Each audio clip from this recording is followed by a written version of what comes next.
Olá, estamos iniciando mais um programa Opinião Pernambuco. Eu sou o Valdir Oliveira e lembro que os programas também são exibidos nas rádios Universitária FM 99.9 MHz e Rádio Universitária AM Paulo Freire 820 kHz no horário das 8h30 da manhã, isso de segunda a sexta.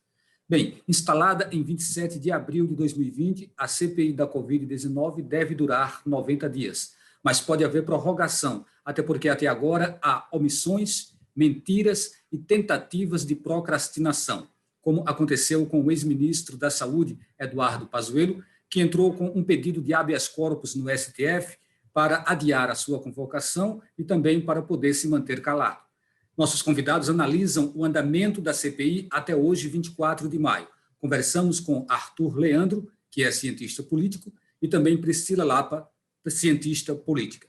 Bem, o que se pretende com uma CPI, e particularmente com essa CPI da Covid-19? Qual a finalidade dela, né? Em que medida ela é importante para o Brasil? Vamos começar com Priscila, dando aí a vez às mulheres, não é, Arthur? Depois a gente vai para você. Olá, Valdir. Olá, Arthur. É uma satisfação estar participando aqui desse debate tão importante. A CPI virou, inevitavelmente, o grande tema em torno do qual toda a agenda política do país tem sido pautada, a partir da sua instalação. Inclusive, o próprio evento da sua instalação já serviu de pauta, em grande parte, para vários dias de noticiário político no Brasil, justamente pelas controvérsias que existiram nesse processo de instalação. A gente precisa lembrar que a CPI não foi instalada de forma automática, seguindo a regra normal da normalidade do Senado Federal. Foi necessária uma certa interferência, tomada de uma decisão do Supremo Tribunal Federal, que foi provocado nesse sentido, e acabou definindo pela abertura, fazendo com que o presidente do Senado tivesse que proceder pela abertura da CPI, uma vez que estavam presentes os requisitos que o regimento interno do Senado prevê para a instalação de comissões dessa natureza. Então, foi instalada já sob um forte clima de tensão e, claro, levando em conta essa tensão entre poderes que tanto caracterizam a era Bolsonaro, tanto caracterizam hoje o Brasil. E aí, a partir desse momento, a CPI já começou a dividir as atenções entre apoiadores do atual presidente e os seus opositores. Aqueles que eram favoráveis à instalação da CPI acham que o STF acertou e que não houve nenhum tipo de interferência estranha do poder judiciário no poder legislativo. E os apoiadores do presidente, mais uma vez, confrontaram a decisão do STF como sendo uma interferência indevida, no processo legislativo. E, a partir disso, também, em seguida, houve toda uma controvérsia em torno da instalação dos membros, da indicação dos membros. O governo, desde um primeiro momento, ficou numa situação mais desfavorável, quando a maioria dos integrantes da comissão são declaradamente opositores ou são parlamentares ditos neutros, e que ali podem ter um posicionamento contrário ao governo, caso esse seja o direcionamento final do relator. E, além de tudo, ainda houve uma tentativa de judicialização da escolha do relator, quando deputados e senadores governistas apelaram também para o STF em busca da suspeição de Renan Calheiros como senador, como relator da CPI, justamente por ele ter um filho governador do estado de Alagoas, e eles quererem direcionar a pauta da CPI também para a investigação dos recursos federais que foram remetidos a estados e municípios durante o ano de 2020. Então, tudo isso já mostra o potencial que essa CPI tem, que ela tinha desde sua origem, desde o seu início, para pautar o noticiário, mais uma vez, dividir opiniões no Brasil entre aqueles que são favoráveis ou não ao governo, mas o fato é que a CPI ela já tem começado a demonstrar uma resposta, ainda que seja uma resposta preliminar para a sociedade, dentro desse debate, para uns que acreditam que a CPI não vai dar em nada, e para aqueles outros que acreditam que a CPI levará ao impedimento necessariamente do presidente Jair Bolsonaro. Então, ela já tem demonstrado que entre uma coisa e outra existe aí uma série de fatos ainda a serem investigados e aprofundados, e é isso que a gente vai debater bastante nessa noite. Vamos para você, Arthur Leandro. Em que medida a utilização dessa CPI ela é lançar mão de um instrumento jurídico com uma finalidade técnica de buscar uma realidade e causar e trazer um benefício para o país, ou ela, em que medida ela teria também um componente político muito forte? Dá para colocar essas duas coisas na balança? O que é que você analisa, como que você vê essa questão? Na verdade, os componentes técnicos e político da realidade do dia a dia do governo, eles são intrincados, né? Não só desse governo, mas de qualquer governo, na verdade. Uma decisão de política pública, ela visualiza não apenas a resolução de um problema público, mas também a perpetuação do grupo político no poder, né? E quando a oposição se posiciona diante de uma solução governamental, ela não está visualizando apenas criticar, encontrar a melhor solução para aquele problema que foi pautado e que está sendo discutido, mas também apontar as fragilidades do grupo no governo que detém o poder efetivamente e que é uma posição, que ocupa uma posição que está sendo pretendida pelo grupo. Então, esses elementos políticos e técnicos eles estão presentes no componente da CPI desde o início, né, como Priscila também historiou o processo de implantação da CPI, e estão presentes hoje, né? Tanto é que fatos políticos acompanham a dinâmica da convocação das testemunhas, né?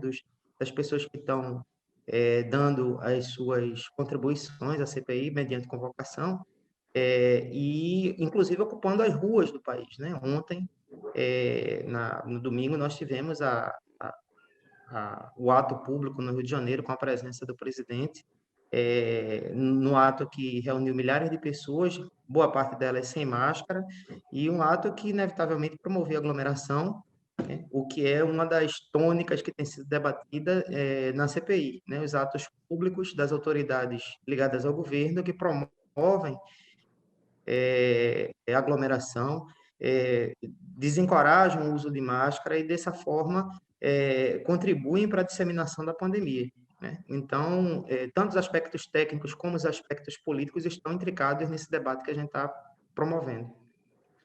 Ao longo do programa, a gente deve trazer alguns casos, né, fazer uma análise de como foram as passagens de algumas pessoas convocadas para a CPI. Mas já que você tocou no caso dessa passeata, motocada, não sei qual seria o nome mais adequado desse momento, né, que aconteceu no Rio de Janeiro com a presença do presidente sem máscara.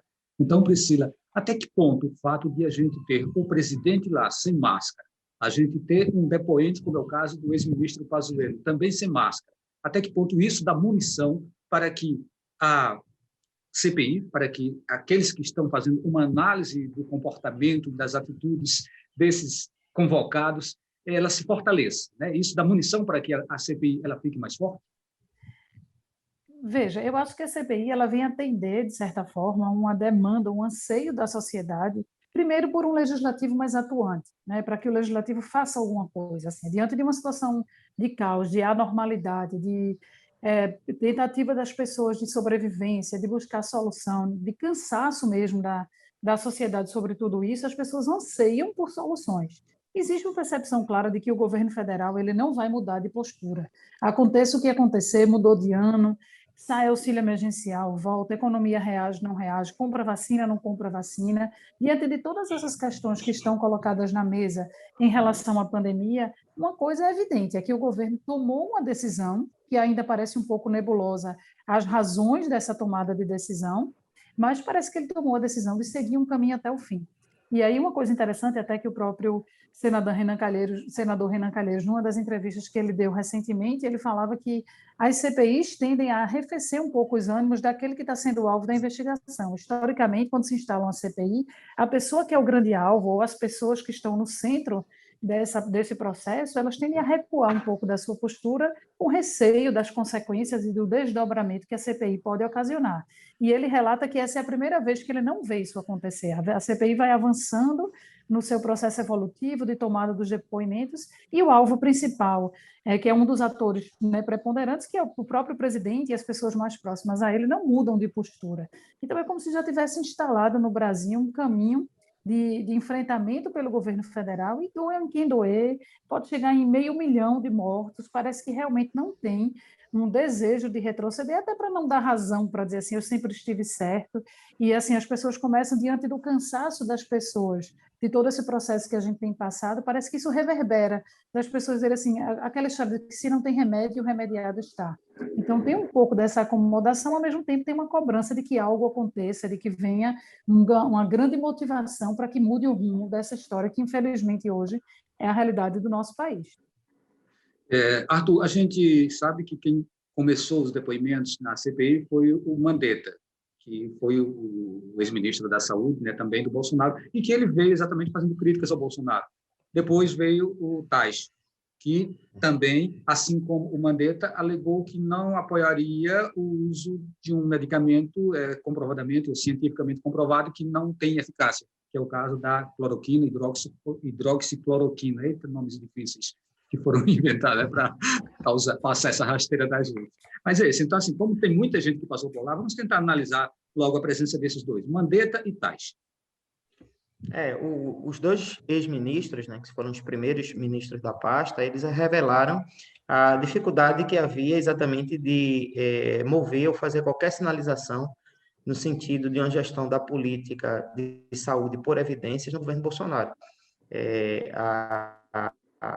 Quando qualquer elemento, qualquer evidência no sentido da adoção ou deixar de adotar uma medida do ponto de vista de enfrentamento da pandemia, contrariava a orientação política do governo, o próprio governo fazia a oposição à medida do ministro, limitava as suas capacidades de atuação, inclusive houve a revelação do chamado Ministério Paralelo, né, de que o Mandetta, o próprio Mandetta falou disso, depois o Taixa reforçou a ideia de que havia um aconselhamento paralelo na pasta da saúde e havia expectativa de que os ministros eles agissem unicamente como ajudante de ordem do governo federal, do presidente da República. O presidente dizia o que tinha que ser feito e o ministro deveria adotar as medidas que estavam sendo orientadas. Nos dois casos, no caso do ministro Tais, inclusive a permanência dele foi mais curta no ministério, eles alegaram que não tinham espaço para tomar a gestão e as medidas que julgavam necessárias e precisaram sair do ministério. Essa foi a posição dos dois trazida nos depoimentos. Priscila, as falas do Mandetta e do Tais devem ter contribuído para o relatório. As do ministro Queiroga, não? O ministro Queiroga, ele realmente passou uma questão de estar muito alinhado com o presidente. Como ele ainda está no cargo, ele não pode ter a postura mais crítica que os outros dois tiveram, né? Então, ele acabou não revelando muita coisa, ele fala do esforço, ele fala do tamanho da crise, apesar de defender publicamente medidas que o presidente não defende. Ele fica como se fosse entre a cruz e a espada. Ele, como médico, como alguém da área de saúde, ele sabe o que tem que ser feito, mas ele tampouco critica e deixa isso claro, né? Então, ele não contribuiu muito no sentido de revelar novos fatos ou poder elucidar o porquê dessa estratégia adotada pelo presidente. A gente sabe que, quando muitas pessoas vão falar, podem ser identificadas contradições. E o grande trunfo de uma comissão é exatamente encontrar essas contradições para poder chegar a um veredito, né? A um resultado mais concreto. É como você tem analisado assim, muita contradição entre os depoimentos desses depoentes. Por exemplo, o Antônio Barra Torres, que é um amigo do presidente e que é o diretor-presidente da Anvisa, né? Então, ele vai para lá e, de repente, ele faz algumas revelações que acabam incriminando o presidente da República. Gostaria que você fizesse uma análise sobre isso.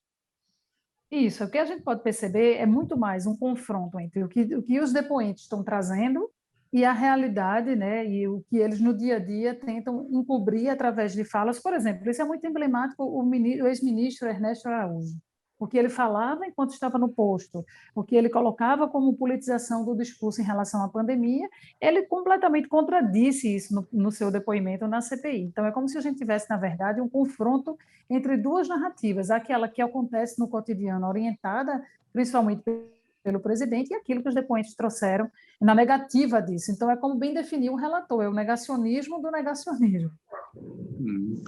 Volto para você, Arthur. Aí eu acho que a gente pode falar mais um pouco ainda sobre esse confronto de narrativas, que é tão presente na CPI.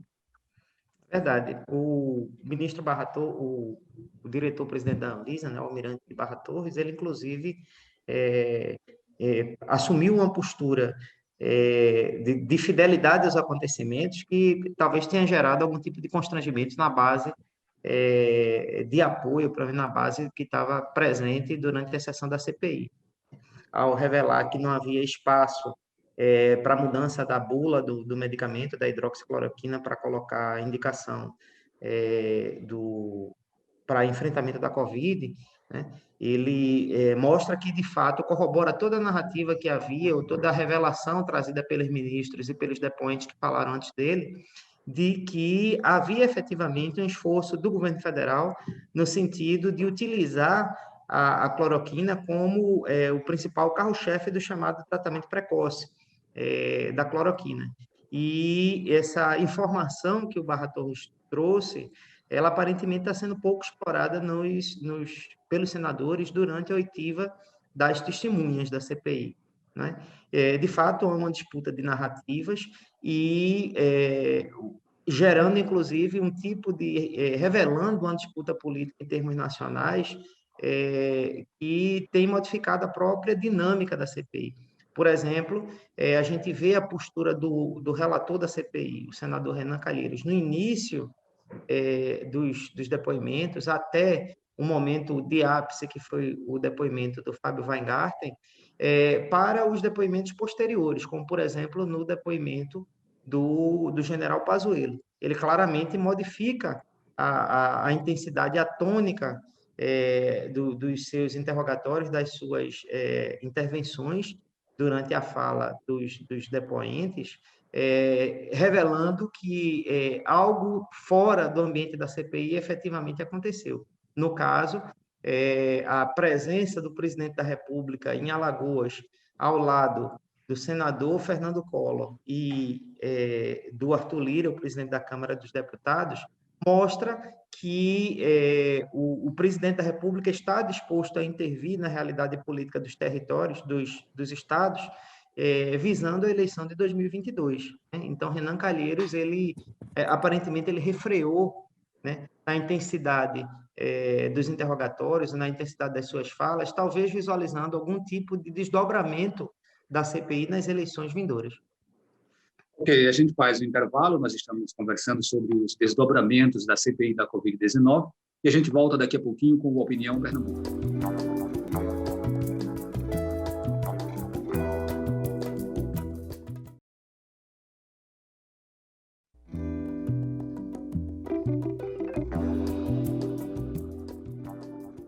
Estamos de volta com o programa Opinião Pernambuco, que também é exibido nas rádios Universitária AM, 820 kHz, e na Rádio Universitária FM, 99,9 MHz, no horário das 8h30 da manhã, de segunda a sexta.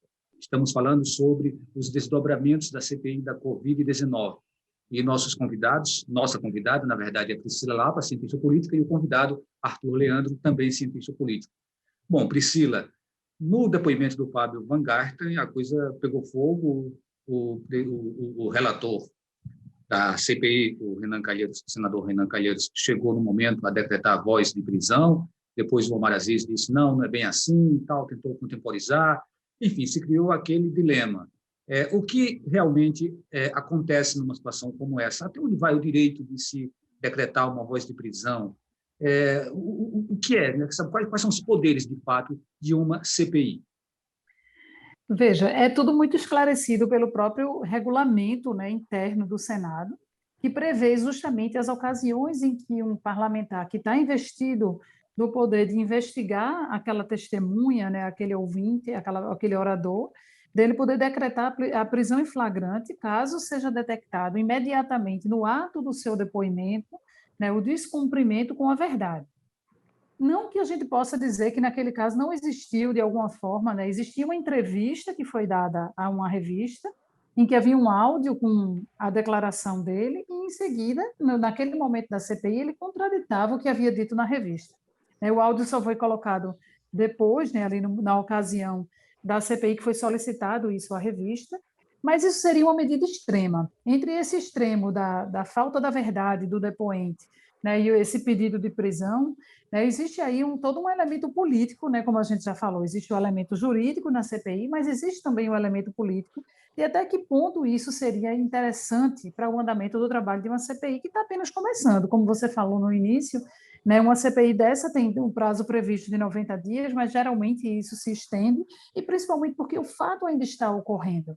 Né? A vacinação ainda está, a compra de vacinas pelo país ainda está acontecendo, o processo em si da pandemia ele está em pleno curso, a gente está aí em vias de uma terceira onda, se é que a segunda onda terminou, então é difícil que uma CPI ela possa terminar num prazo de 90 dias, né?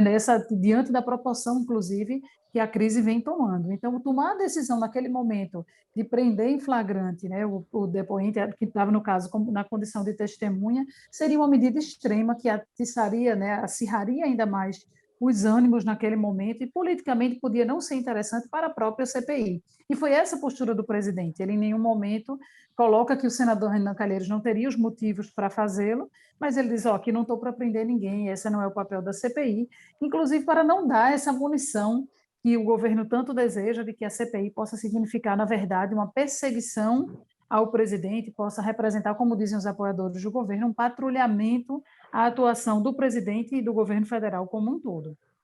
Arthur Leandro, e um dos depoimentos mais aguardados era o de Pazuello, que, inclusive, para não acontecer o que aconteceu com o Fábio Weingarten, ele logo entrou com um pedido de habeas corpus no STF.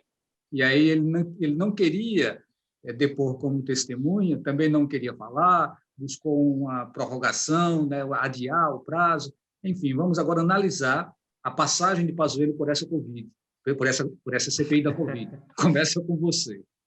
É verdade, ele tentou, num primeiro momento, ele tentou o habeas corpus, solicitou, conseguiu o habeas corpus, e depois, na sequência, né, ele informou que tinha estado em contato com pessoas contaminadas que testaram positivo para a Covid, então, no ato de responsabilidade, digamos assim, epidemiológica, ele se absteria de participar presencialmente da sessão, o que foi muito estranho, né, a medida, já que na semana anterior à divulgação dessa informação, ele desfilou sem máscara no shopping de Manaus, né, mostrando que, aparentemente, a preocupação dele não era exatamente em preservar a si mesmo e as pessoas da contaminação.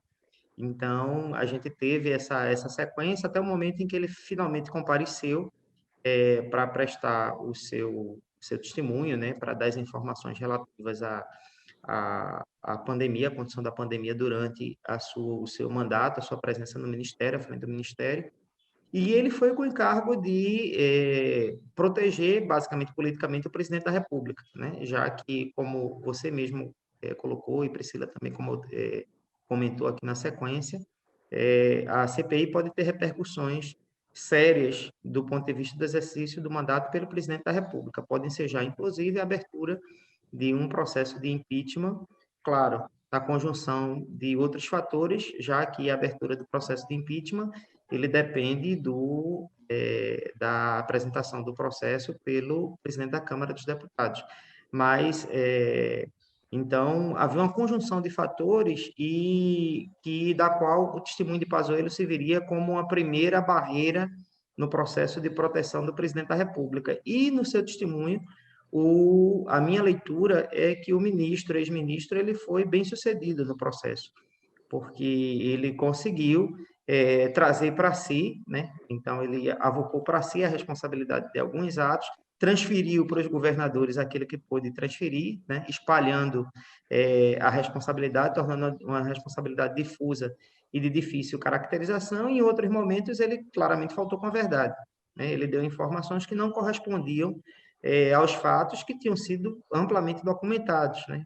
Foi o caso, por exemplo, dizer que a plataforma do Tratikov ela não foi apresentada como uma alternativa terapêutica, assim, como uma estratégia de política pública para a saúde, o que é falso, estava documentado que a plataforma foi lançada com a presença do próprio ministro. Ele também faltou com a verdade quando disse que o presidente da República não o desmentiu, não negava a sua autoridade, então houve um problema de falta com a verdade em diversas situações. Priscila, a gente só tem agora 1 minuto e meio para encerrar o programa. Eu queria que você fizesse uma avaliação sobre a forma como essa CPI está sendo conduzida. Os senadores estão sabendo fazer a acariação da maneira mais precisa, mais correta? Está havendo frouxidão ou falta de objetividade em perguntas? E as mulheres? Por que as mulheres estão se destacando tanto nesse papel de interrogadoras? Veja, as mulheres se prepararam para isso, né? As mulheres estão ali. A gente vê uma presença maior de mulheres no parlamento, na política, e isso tem impulsionado as mulheres a cada vez mais participarem de forma mais efetiva e não serem apenas coadjuvantes no processo político. E elas estão tentando mostrar que vieram. Isso já é um ponto importante. No caso da CPI, elas nem fazem parte da comissão, né? Mas estão ali dando atuando, recado, mostrando que não vai passar despercebido, né? Então, eu acho que a CPI tem sim sido bem conduzida, ela tem cumprido o papel. Agora, claro, obviamente que ela parte para uma leitura política, isso é inevitável, já que é uma instituição política fazendo um julgamento político, claro, tendo um respaldo jurídico. Então, eu acredito que está sendo suficiente para trazer à tona alguns fatos. Agora, como no Brasil os ânimos andam exaltados, e a gente sabe disso, a CPI não está conseguindo se desvencilhar um pouco, né? A gente não consegue dividir histeria de posicionamentos, né? E muitas vezes fica um bate-boca que perde a objetividade dos fatos. Então, eu acho que a gente precisa começar a tratar as coisas com mais racionalidade, assim como nós, cidadãos, precisamos aprender melhor essa lição. Eu acho que isso precisa também ficar muito claro qual é o foco da CPI. Se ela vai se expandir para outros atores políticos ou não, é uma outra questão, mas ela precisa ter muito mais objetividade no sentido de não perder a clareza e não se perder nessa discussão que a gente tem se perdido, infelizmente, no Brasil nos últimos anos. Ok, como a CPI continua caminhando, com certeza a gente vai voltar aqui em um outro momento para falar mais sobre esses desdobramentos e qual é o resultado de todo esse trabalho. Lembrando que o Opinião Pernambuco também é exibido nas rádios Universitária AM e FM, no horário das 8h30 da manhã, de segunda a sexta. Também outro lembrete que a gente faz é que o tema de hoje foi exatamente sobre o desdobramento da CPI da Covid até o dia de hoje, 24 de maio. Então, muita coisa pode acontecer depois que a gente encerrar essa gravação. Agradecemos a sua presença, Arthur Leandro, cientista político, a sua presença também, Priscila Lapa, cientista política. O Opinião Pernambuco fica por aqui e a gente se encontra em um próximo momento.